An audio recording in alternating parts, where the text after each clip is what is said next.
Tegal, selamat sore Indonesia. Saat sekarang saya berada di depan gedung DPRD Kota Tegal, di mana di belakang saya ini adalah ruangan atau gedung paripurna DPRD Kota Tegal, Jawa Tengah, yang notabene sesuai dengan beberapa pemberitaan yang dilansir bahwa gedung paripurna ini digunakan untuk persiapan pemberangkatan haji non legal yang dilakukan oleh salah satu anggota DPRD Kota Tegal berinisial NF. Apa yang disampaikan oleh bahwasannya sesuai atau mendasari di sore Tegal, selamat sore Indonesia. Ketemu lagi bareng sama Tegal, Jawa Tengah. Ya pemirsa, saat sekarang saya bersama dengan Om Udin Amuk dari Aliansi apa Om? Aliansi Keadilan Anti Korupsi dan Peradilan Bersih. Oke. Akar Jateng. Itu aliansinya. Oke, selamat sore. Sore. Gimana kabarnya Pak? Alhamdulillah. Oke, siap. Ya, saya bersama dengan Udin Amuk ini berbicara tentang apa yang dilakukan oleh salah satu anggota DPRD Kota Tegal, saudari NF, terkait dengan pemberangkatan haji non legal yang dilakukan di gedung DPRD Kota Tegal. Sejauh ini sudah dilansir di beberapa media bahwasannya terkait dengan pemberitaan tersebut banyak bermunculan di beberapa media.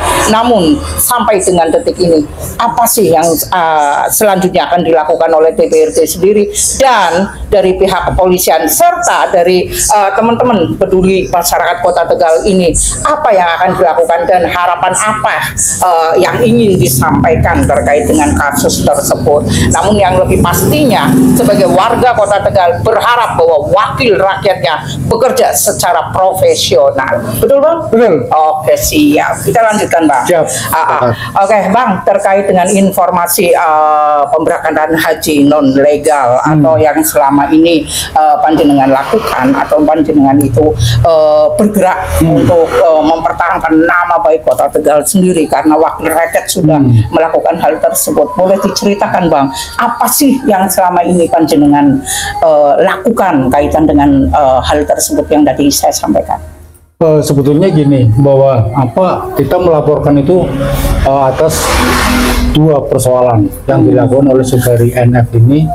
Yang pertama adalah terkait dengan investasi usaha proyek Jalan Ayani yang dibiayai oleh APBD. Nah, dia ternyata ikut andil di dalam proyek tersebut. Yang kedua adalah terkait dengan jamaah haji. Kita menariknya adalah bahwa saudari NF ini menggunakan sarana dan prasarana pemerintah daerah, yaitu gedung paripurna. Gedung paripurna ini untuk kepentingan masyarakat umum, bukan untuk usaha. Nah, inilah yang bertentangan, yang menjadikan sebuah konflik kepentingan, yang mana bahwa seorang anggota DPRD atau seorang anggota Dewan itu tidak boleh berbisnis, terutama yang menggunakan fasilitas atau kepentingan negara, itu. Lah, kami tidak tertarik dengan posisinya bahwa NF ini korban atau segala macam, ya kan. Kami tertariknya adalah bahwa ini sudah melecehkan atau mempermalukan masyarakat Kota Tegal dengan dia tertangkap di Bandara Suta pada tanggal 5, ya kan. Yang ternyata posisinya menggunakan visa kerja bukan visa haji. Nah, ini yang menarik buat kami. Terus ternyata dari Polresta Suta juga melepas begitu saja, padahal sudah jelas pada tanggal 5 itu keluar di media segala macam bahwa Kasat Reskrim menyampaikan bahwa pelaku melakukan pelanggaran Undang-Undang Nomor 8 Tahun 2019. Nah, kita berbicara dalam undang-undang ini jelas. Nah, polisi menyampaikan, penyidik menyampaikan kayak gitu, berarti otomatis mereka sudah mengantongi dua alat bukti. Nah, kenapa dilepas? Nah, itu yang menjadi sebuah persoalan kami. Nah, yang kami akhirnya posisinya menarik, akhirnya kami melaporkan ke BK segala macam. Di badan kehormatan, di dalam badan kehormatan Dewan pun alhamdulillah BK tanggap segala macam, karena apa yang kami angkat adalah bahwa ini sudah melanggar kode etik anggota Dewan. Dia telah melanggar undang-undang, padahal dia sendiri itu disumpah untuk taat dan patuh pada undang-undang.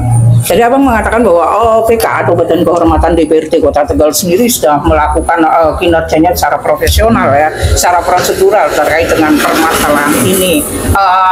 Terakhir nih bang, akhirnya apa yang akan dilakukan BK setahu abang? Kalau ini kan posisinya BK ada kesalahan atau pelanggaran kode etik yang dilakukan oleh seorang NF segala macam, dan itu tertuang di dalam undang-undang MD3 dan undang-undang pemerintahan daerah. Lah, sanksi itu ada 3, ringan, sedang, dan berat. Kalau melihat kacamata hukum, saya itu lebih karena sudah jelas melanggar undang-undang, melanggar kode etik segala macam, yang seharusnya tidak dilakukan oleh Dewan, dilakukan oleh seorang Nur Fitriani. Oke, seorang Udin Amuk ini sebagai warga Kota Tegal ya, asli iya, ya, dan merasa tercederai karena wakil rakyatnya seperti itu, wajar. Oke, kemudian ada informasi juga membentangkan banner. Apa ini tujuan membentangkan banner di depan gedung DPRD itu bang? Bahwa pada tanggal 4 November ada pelepasan atau tempat transit gedung paripurna yang dilakukan oleh saudari NF. Izin enggak sih bang? Nah, yang menjadi sebuah pertanyaan, izin nggak mereka kan gitu. Nah, ternyata dari beberapa informasi yang kami dapat bahwa saudari NF ini sudah izin, tetapi secara lisan. Oh lisan.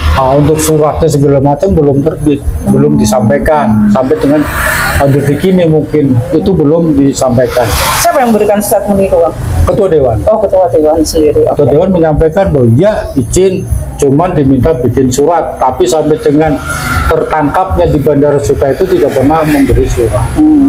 Nah, yang sangat menarik adalah kenapa sih NF menggunakan gedung paripurna, padahal dia sendiri mempunyai gedung pertemuan.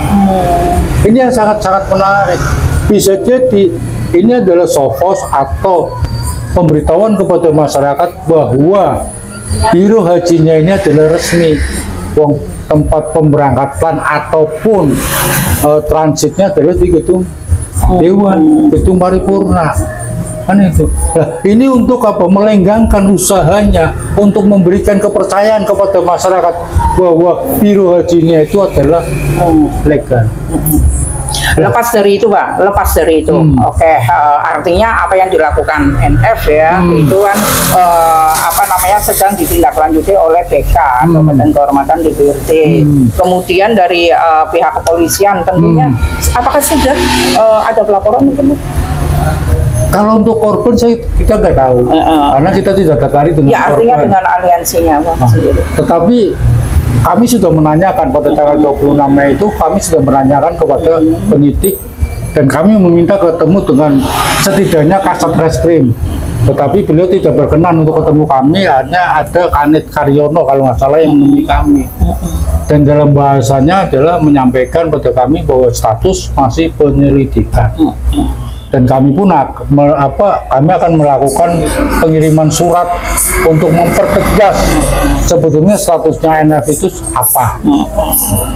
Oke, ya pemirsa, ini tadi bincang-bincang saya dengan Om Udin Amuk ya, yang menjadi aliansi, salah satu aliansi yang ada di Kota Tegal dan memang asli Kota Tegal, yang merasa tercederai dengan kinerja para wakil rakyatnya atau wakil rakyatnya yang terjerat dengan permasalahan ini. Ya, apa sih yang dilakukan? Yang mana sudah dilansir dari berbagai media, baik media nasional maupun lokal terkait dengan pemberitaan ini, dan dari Info Bergas TV sendiri juga menindaklanjuti, yang kebetulan bertemu dengan Om Udin Amuk ya. Akhirnya kita coba menanyakan, dan sebagai masyarakat Kota Tegal sendiri juga ingin tahu bagaimana kelanjutannya. Oke, terakhir, apa sih yang menjadi harapan dari Om Udin Amuk mewakili masyarakat Kota Tegal terkait dengan kasus ini atau posisi NF sebagai wakil rakyat Tegal? Gimana Pak? Dengan posisinya kesalahan, kalau kami menyebut dosa, kayaknya itu kekuasaan ilahi segala macam. Jadi ini adalah sebuah kesalahan yang sangat fatal, sangat luar biasa. Dan kami pun meminta kepada BK untuk memberikan putusan pemberhentian saudari NF sebagai anggota dewan. Itu aja. Ya, jadi abang mengharapkan ada pemberhentian NF sebagai anggota dewan karena beberapa hal tadi yang sudah dan juga tidak patut, tidak bukan sebagai anggota dewan yang harus merakyat segala macam. Ini sudah sangat mencederai. Sejak kasus ini mencuat nih, sebagai badan kehormatan pastinya dia juga artinya menelaah kaitan dengan absensinya nih. Iya. Sejauh ini bagaimana ini? Amuk sendiri melihat itu, hadirkah dia? Kalau saya melihat posisinya apa namanya ya, informasi yang didapat sejak pemberangkatan itu sampai dengan detik ini tidak ada absen. Sejak hari sampai dengan hari ini tadi saya ada di gedung dewan pun tidak ada absen. Oke. Inti dari perbincangan ini, Pak. Harapannya bagaimana, Pak? Lebih lugas, so. Harapannya tadi pemberhentian. Oke. Terima kasih, Bang Amuk.